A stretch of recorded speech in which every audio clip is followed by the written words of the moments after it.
ठीक है, तो फ्लू में हम लोग फर्स्ट देखते हैं स्वाइन फ्लू। स्वाइन फ्लू एक जूनोटिक डिजीज है, मतलब वो एनिमल से, एनिमल तो ह्यूमन भी है लेकिन ह्यूमन और एनिमल जब हम अलग अलग बोलेंगे तो ध्यान में रखना कि एनिमल से ह्यूमन में आई हुई डिजीज है। ठीक है, और एनिमल से ह्यूमन में कब आती है डिजीज? जब एक सोर्स जो है आपका, जैसे होस्ट, ठीक है, होस्ट अवेलेबल नहीं है या होस्ट से बहुत ज्यादा कांटेक्ट है। और इसका मेन रीजन जो है ना, जैसे हम लोगों ने वो चैप्टर पढ़ा एनिमल हस्बेंड्री, उसमें देखा हमने कि उस हम सोर्स में बढ़ते जा रहे हैं। ठीक है, हम फूड के लिए एनिमल हस्बेंड्री एक बिजनेस के, जब हम उस पॉइंट से पढ़ रहे थे तो हमें उसका इम्पोर्टेंस दिखाना था कि वो एक तरीके का बिजनेस प्लान हो सकता है, एक तरीके का चीजें हो सकता है, हमारी फूड की प्रॉब्लम को सॉल्व कर रहा है। ठीक है, इनकी जो ऐसे स्कैटर्ड ग्रोथ है उसको एक जगह पे ग्रोथ है। लेकिन बात आती है उनके मेंटेनेंस। आप पोल्ट्री फार्म के दूर से गुजर जाओ, आप स्मेल आएगी दूर तक। ठीक है, किस तरीके का मेंटेनेंस कैसा है? जैसे ये जो वुहान में केस हुआ, तो उनका मेंटेनेंस कैसा है? अगर वो वुहान से हुआ था तो वो एक पूरा एरिया ऐसा था कि जहाँ पे एनिमल का मीट वाला बिजनेस पूरा चल रहा है। ठीक है, और वो बंद भी हुआ था और 1 महीने में वो रीओपन भी हो गया। तो जो कि एक सस्पेक्टेड चला गया कि यहाँ पे क्रिएट किया हुआ वायरस है, इनके पास पहले से एंटीडोट प्रेजेंट था, सब कुछ इतनी जल्दी नॉर्मल कैसे हो गया? फिर वहां से कई सारे डेलीगेट्स अलग अलग कंट्रीज में भेजे गए थे ताकि इन्फेक्शन हो। इस तरीके की बहुत सारी बातें आई थी कोविड के केस में। तो जो जूनोटिक डिजीज है, मतलब जो एनिमल से ह्यूमन में आई, वैसे डिजीज को ट्रांसमिट होने के लिए एक तो उस एनिमल के कांटेक्ट में आप आ रहे हो, ठीक है, फिर उस वायरस में, उस पर्टिकुलर बैक्टीरिया में कुछ म्यूटेशन हो गया। ठीक है, म्यूटेशन हो गया तो उसने अपना होस्ट चेंज किया। ठीक है, अब उसको जो मिल रहा है उसके अकॉर्डिंग सर्वाइवल के लिए, दिस इज एडॉप्टेशन। हमें पता है कि सर्वाइवल ऑफ फिटेस्ट है। अब उसको सर्वाइव करना है तो वो कुछ म्यूटेट करके वहां पे सर्वाइव। दोनों के स्ट्रेन में कुछ ना कुछ फर्क होगा। जैसे कोविड का अब एक सेकेंड स्ट्रेन आया, क्या नाम है उसका, न्यू 21 कुछ है, टी से है, दिसंबर में आया, इससे 20 CBD इस तरीके से कुछ उसको नाम दिया गया है, बोल रही हूँ मैं अभी। अब उसमें क्या हुआ है कि उसने म्यूटेशन कर लिया। ठीक है, जो ब्रिटिश में रिपोर्टेड हुआ, तो इंडिया में भी रिपोर्टेड। जैसे हम लोग पहले डेली काउंट देखते थे ना, कोरोना के इतने केस, कोरोना के, अब एक नया काउंटर चल रहा है ऑनलाइन। उस क्या चल रहा है, new strain corona, new strain corona, इतने पेशेंट हो गए, इतने पेशेंट हो गए, इतने पेशेंट हो गए। तो इस तरीके से अब कोरोना टेस्ट के साथ एक और एडिशनल टेस्ट हो रहा है कि वो न्यू स्ट्रेन वाला क्या है क्या। तो न्यू स्ट्रेन में क्या हुआ है, म्यूटेशन हुआ है, चेंज हो गया है, दैट इज मोर फैटल, मतलब उसकी मोर्टेलिटी रेट हाई है नॉर्मल कोरोना से, और वो इंडिया में भी आ चुका है। लेकिन आप एक ध्यान में रखो, जिसकी मोर्टेलिटी रेट हाई हो उसका स्प्रेडिंग कम्युनिटी, मतलब कम्युनिकेबल वो कम हो। ठीक है, अगर इसकी मोर्टेलिटी हाई होगी, ठीक है, तो ये अपने आप जो धीरे धीरे कुछ खत्म होती है ना, और लड़ने का इम्यून सिस्टम, हर्ड इम्यूनिटी, पूरे पूरे कंट्री में, पूरी पूरी एरिया में एक इम्यूनिटी डेवलप हो गई है, बीमार हो के लोग ठीक हो गए, और जिनको नहीं ठीक होना था वो स्वर्गवासी हो गए। तो इस तरीके के जो लोग बचते हैं वो हर्ड इम्यून हो जाते हैं। क्लियर? तो जब भी मोर्टेलिटी रेट हाई होता है और किसी वायरल डिजीज, किसी पैंडेमिक डिजीज में म्यूटेशन होकर उसका छोटा भाई बहन आ जाता है, तो ये भी एक इंडिकेशन होता है कि ये खत्म अब जल्दी हो जाए। तो ये एक इंडिकेशन की तरह लेते हैं, जैसे वायरोलॉजिस्ट वगैरह बात करेंगे तो this is a good indication, क्योंकि इसका स्प्रेडिंग रेट कम होगा, ये कम कम्युनिकेबल होगा, और अच्छा है कि पहला वाला जो फॉर्म था वो म्यूटेट हो गया। ठीक, अब लेकिन वैक्सीन का स्पेक्ट्रम ऐसा होना चाहिए, जो कि बोला जा रहा है कि जो वैक्सीन बनी है वो इस स्ट्रेन पे भी वर्क करे। तो वैक्सीन का स्ट्रेन स्पेक्ट्रम ऐसा होना चाहिए कि अब इसके जीन में, अब यहाँ पे जीनोम मैचिंग हो। ठीक है, जो इन्फेक्टेड वायरस मिल रहे हैं उसके कोड के पहले वाले जीनोम और न्यू जीनोम, इसमें स्क्रीनिंग हो रही है। अगर ये है तो आप गए कि आपके नया वाला वायरस, नया वाला कोरोना हो। तो मीन्स जब भी जूनोटिक और कोई भी ट्रांसमिट होगा, कोई एनिमल से ट्रांसमिट होके डिजीज होगी, तो that will be more mortal disease होगी। उस एनिमल का वो होस्ट था लेकिन आपके लिए वो डिजीज कॉजिंग पैथोजन हो। क्लियर है? वो एनिमल उसके लिए होस्ट की तरह था और वो उसका डिजीज था। ठीक है, उससे लड़ने की क्षमता उसके अंदर थी। क्लियर? हमेशा स्वाइन फ्लू नहीं, हमेशा बर्ड फ्लू नहीं इस तरीके से फैलता है कि सारी बर्ड्स मर जाए। एक लड़ने की क्षमता उनके पास है। लेकिन जब फैलता है, जब वो लड़ने की क्षमता के ऊपर जा रहा है, जब उनका मोर्टेलिटी बढ़ रही है, फैटेलिटी बढ़ रही है, तो वो कॉज कर रहा है और अलार्मिंग सिचुएशन आ जाती है कि आप ऐसी चीज को फिर अपने फूड में ले जाओगे तो ऑब्वियसली वो आपको भी चांस है इन्फेक्शन का। तो स्वाइन इन्फ्लुएंजा ये तुम्हारे 2009 की एक डिजीज थी, अलार्मिंग डिजीज थी। 10 तक इसको WHO ने पूरा अलार्म वगैरह, एक ऐसा सिचुएशन हो गया था कि स्वाइन फ्लू फैला है, स्वाइन फ्लू फैला है। काफी ये भी पैथेटिक सिचुएशन थी, कोरोना जैसी नहीं, लेकिन तुम लोग भी शायद सुने होंगे स्वाइन फ्लू आया। तो swine influenza is an infection caused by any one of several type of swine influenza virus. Clear? Swine influenza virus SIV or swine origin influenza virus SOIV is any strain of the influenza family of viruses that is endemic in pig. Pig के अंदर था, endemic था, फिर ये epidemic हुआ, फिर ये थोड़ा सा एक लेवल का पेंडेमिक भी हुआ था। SIV strains include H1N1 जो कि mostly report H1N1 virus, H1N2, H2N1, H3N1, H3N2, H2N3. The swine flu was initially seen in human in Mexico. Mexico से स्टार्ट हुआ था, इनिशियली वहां रिपोर्टेड हुआ था 2009। सिम्टम इसके क्या है? वही सारे कॉमन सिम्टम चलेंगे। एक तो फ्लू वाले आपके, clear, loss of consciousness ending in death, coughing, nausea, lower track का इन्फेक्शन होगा क्योंकि symptom, percent two percent transmission, सब वही कॉमन सिम्टम्स है आपके। देख, H1N1 का बेटा फुल फॉर्म ध्यान में रखना। जैसे तुम लोग एक चीज देखी होगी कॉमन कि छुट्टियों में जाओ, घर जाओ तो कोई कुछ क्वेश्चन पूछता है, ठीक है, ऐसा होता था ना। तो एक पहले वो थे, प्राइम मिनिस्टर थे देवगौड़ा, ठीक है। तो हम लोग छोटे थे तो देवगौड़ा सर का फुल फॉर्म बताओ, APJ अब्दुल कलाम का फुल फॉर्म बताओ, ऐसे रिश्तेदार लोग पूछते थे। तो एक ये भी फुल फॉर्म पूछा जाता है, H1N1 का फुल फॉर्म बताओ। इस तरीके के क्वेश्चन ट्रेंड में होते थे, बच्चों से पूछे जाते। तो इसका full form haemagglutinin type 1 and neuraminidase, मतलब ये न्यूरल सिस्टम पे अटैक करेगा, टाइप 1, ठीक है। तो हिम ग्लूटीन से ब्लड को जो एग्लूटिनेशन रिएक्शन कर रहा है, एंटीजन एंटीबॉडी रिएक्शन होगा, उससे एग्लूटिनेशन होता है, हीम एग्लूटिनेशन हो गया। एंड न्यूरामिनिडेज, अमिनिडेज मतलब नर्वस सिस्टम से रिलेटेड, इन दोनों से रिलेटेड ही नेम है H1N1। Swine influenza virus is common throughout pig population worldwide. Transmission of the virus from pigs to human is not common and does not always lead to human flu. ऐसा ये बहुत common disease नहीं थी कि इसको पहले report किया गया था, इसलिए बहुत recent की एक disease मानी जाती है। Often resulting only in the production of antibodies. एक बार और ये आया था 900 something, एक बार,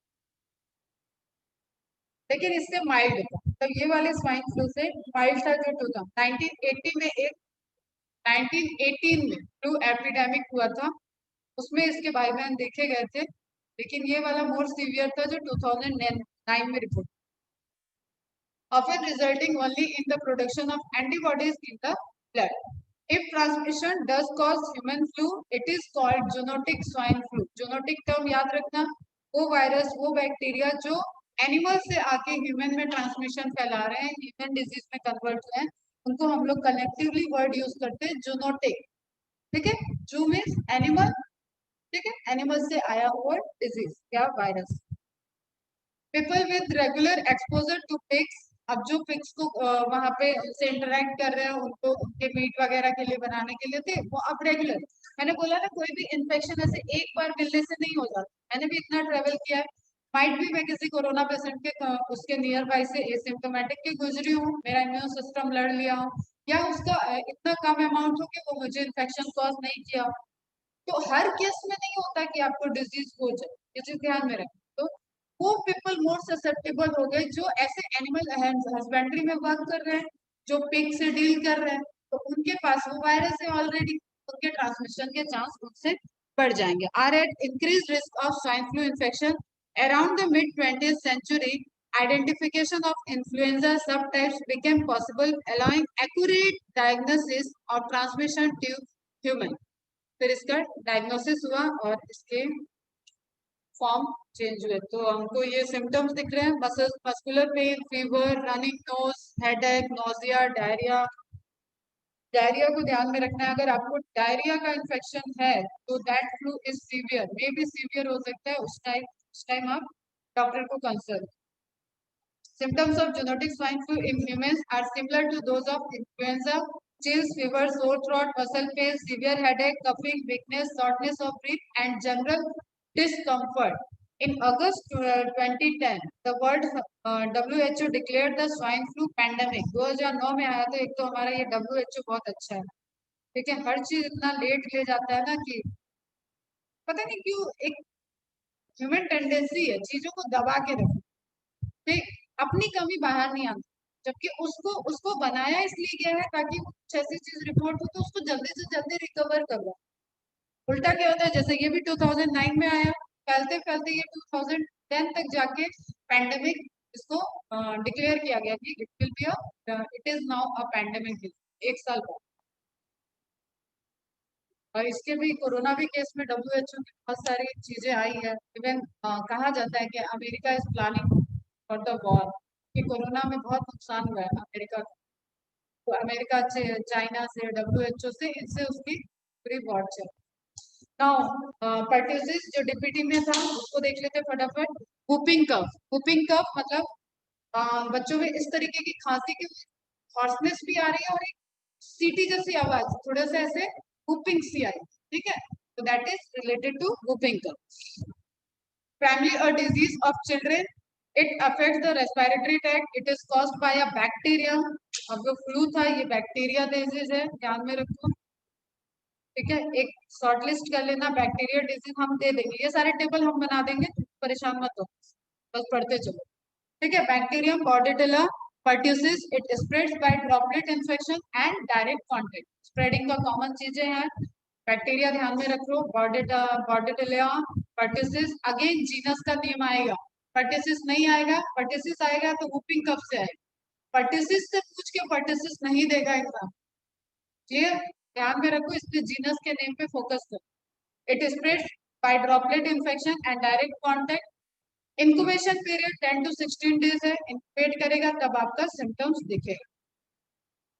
fever, severe coughing, vomiting and characteristic gasping, whoop is related to pertussis। Question अगर whoop के साथ आएगा तो whooping कफ नहीं आएगा, ठीक, क्वेश्चन अगर बॉर्डेटेला pertussis से आएगा तो whooping कफ आएगा, समझ रहे हो कॉम्बिनेशन, ये ध्यान में रखो।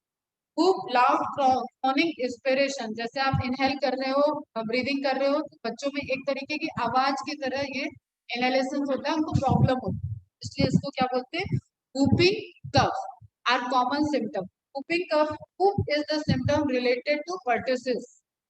Infant strangle from accumulation of mucus, और यहाँ पे भी क्या हो रहा है, म्यूकस का एक्यूमुलेशन हुआ है। म्यूकस का एक्यूमुलेशन मतलब जो आपकी ट्रैकिया थी, जो आपका साइज था, बर्नौली थ्योरम वहां पे आप लिक्विड के लिए एक तो, लेकिन उसी को अप्लाई कर लो कि वो एयर का पैसेज कम हो गया, कम उसको सरफेस मिल, कम डायमीटर मिल, क्लियर, वहां से जब वो दे रहा है, इनहेल कर रहा है वो बच्चा, तो एक वूप से साउंड आ रहा है। whooping cough vaccine, diphtheria, pertussis, tetanus can immunize the infant। और ये डीपीटी अगर लगा हुआ है तो उसकी ससेप्टेबिलिटी कम होगी और नहीं ना के बराबर होगी। Now next is tuberculosis. Again bacterial disease है, ये कुछ आपको एक्स्ट्रा इंफॉर्मेशन, एक्स्ट्रा डिजीज में हम चले गए, तो एक एक पेज के आप नोट्स बनाओगे। ट्यूबरकुलोसिस की टीबी जिसको कॉमनली बोलते हैं टीबी, टीबी, ठीक, टेलीविजन और ट्यूबरकुलोसिस, जो बहुत टाइम तक नहीं पता था कि क्या टीबी है क्या टीवी है, टीबी बोलते हैं लोग या टीबी बोलते हैं, ठीक, तो TB is TB, TB is TB, it's a very serious disease. It is caused, और ये बहुत पहले फ्रिक्वेंटली आपके आसपास मिल जाता था ये भी डिजीज, डॉट का इसमें डॉट्स कंप्लीट 6 महीने का फॉलो करो ट्रीटमेंट, और इसका चला भी था, बहुत मुहिम वगैरह चला था, तो इससे अब कंट्रोल, जैसे आपका ये क्या बोलते हैं इसको, पोलियो, ठीक है, पोलियो भी पूरी तरीके से अब इरेडिकेटेड हो रहा है। तो हम लोग जब छोटे थे तो पोलियो होता था लोग, टीबी होती थी लोगों को। तो ये कुछ मैंने बोला ना, ये वैक्सीन वगैरह और ये एक्टिविटी वाली चीज अब आ रही है। 1940 की डिस्कवरी के बाद ये चीजें फास्ट हुई। तो हमने काफी डिजीज से तो हम लोग ओवरकम हो चुके हैं। तो it is caused by a rod shaped bacteria named Mycobacterium tuberculosis. आगे ट्यूबरकुलोसिस नहीं आएगा, माइकोबैक्टीरियम आएगा, और ये बहुत ही कॉमन बैक्टीरिया है। ये आए तो किसी का भी गलत नहीं होना चाहिए। Mycobacterium tuberculosis, it commonly affect the lungs. कैसा है? रॉड शेप है। रॉड शेप ना देके बैसिलाई पूछ सकता है, बैक्टीरिया पूछ सकता है। affect the lungs where small tubercles are found but may attack any part of the body including the brain। इसलिए सुनने में अजीब लगता था, मुझे खुद लगता था, तब मैं बहुत बड़ी स्टूडेंट तो तिस्मर खां होती नहीं थी। मैं सुनती थी कि उनको पर्टिकुलर जैसे टीबी, बहुत टाइम के बाद तो समझ में आया कि टीबी क्या होता है। फिर रिलेट किया कि रेस्पिरेटरी ट्रैक का होगा, तो पता चलता था किसी के ब्रेन में टीबी हो गया है, किसी के अलग अलग पोर्शन के टीबी की बात, किसी के पैर में टीबी है। मैं ऐसी सोचती थी ये कैसा टीबी हो रहा है। अब मतलब फिर बाद में पता चला कि टीबी ऐसा है कि वो भी ट्रांसमिट हो रहा है। और मेन डिजीज तो वो रेस्पिरेटरी ट्रैक की है, लेकिन उसके बाद वो अगर ट्रांसमिट हो रहा है तो आपको हाथ का भी टीबी हो सकता है, आपको पैर का भी टीबी हो सकता है। इस तरीके के आपको भी सुनने को मिलेंगे चीज। The bacteria damage tissue and release a toxin named tuberculin. ये क्वेश्चन है, ठीक है। डाउन कर लेंगे। Which produces the disease. Again एक डिजीज हो रही है जो कि टॉक्सिन सिक्रेशन से हो रही है, एक्सोटॉक्सिन कैटेगरी में आ गया। क्लियर? ठीक है। Symptoms of pulmonary tuberculosis are fever, cough, blood containing sputum. जो आपका कफ निकल रहा है, ठीक है, उसमें ब्लड आ रहा है। ये एक जनरल, जैसे पहले की मूवी में दिखाता था, ये खांस रहा है, खांस रहा है, खांसते खांसते एकदम ब्लड की वॉमिटिंग दिखा देता है, पूरा ब्लड ही आ गया। अब हीरो हीरोइन जो भी होगा, उसको कैंसर हो गया, उसको टीबी हो गया, बढ़िया बढ़िया गाने बजते थे। तो इस तरीके का दिखाता था। उतना नहीं आता है ब्लड पर, लेकिन आपको जो कफ आया वो ब्लडिश रेडिश दिखेगा, तो वो एक इंडिकेशन हो। Treatment in early stage of the disease yield best result. Early stage में अगर ट्रीटमेंट हो गया तो इसका ट्रीटमेंट है पॉसिबल। नाउ अगेन बीसीजी का वैक्सीन जो बोलते हैं हम लोग, वो ट्यूबरकुलोसिस की वैक्सीन होती है। बीसीजी का टीका सबको लगा होता है, इसलिए हम ट्यूबरकुलोसिस से भी लड़ पा रहे हैं। Vaccine gives considerable protection against tuberculosis. World TB Day is celebrated on 24th March। कभी कभी एड्स डे, टीबी डे, ऐसा कोई भी डे क्वेश्चन में आ जाता है, तो ये भी एड्स डे कब होता है? 1 दिसंबर। चलो बस करते हैं, कल देखेंगे टिटनस। टिटनस तो मैंने पहले भी तुमको थोड़ा सा बताया हुआ है। मस्कुलर स्पैज्म होता है, डेथ के टाइम का ये रियल इमेज है ऊपर वाला। और ये 17th सेंचुरी में किसी पेंटर के द्वारा ड्रॉ किया हुआ इमेज है। बॉडी थी, उसको देख के उसने ड्रॉ किया था।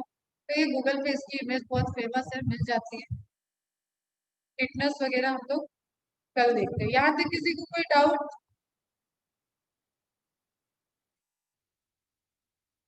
अरे स्क्रीन शेयर थी कि नहीं, तुम क्या सुन रहे हो?